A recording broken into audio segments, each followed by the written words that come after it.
శ్రీశైలంలో ఉన్న జంట నందుల గురించి మీకు తెలుసా?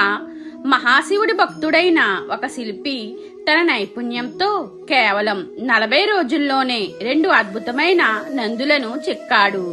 కానీ వాటిని కృష్ణానదిని దాటించి శ్రీశైలం తీసుకువెళ్లడం అసాధ్యం అని గ్రహించి ఈ నందులను శ్రీశైలానికి ఎలా చేర్చాలి అని ఆలోచిస్తూ నిద్రిస్తాడు.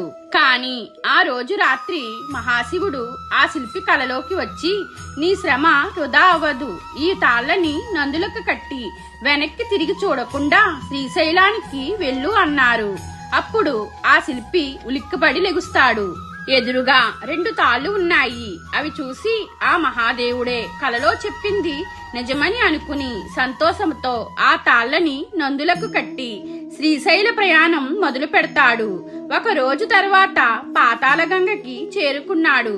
అలానే కృష్ణానదిని దాటుతుండగా ఒక నంది కాళ్ళు రాళ్లల్లో ఇరుక్కుపోయినట్లు అనిపిస్తుంది. అప్పుడు ఆ శిల్పి వెనక్కి తిరిగి చూసేసరికి ఆ నంది మళ్ళీ రాయిగా మారిపోతుంది.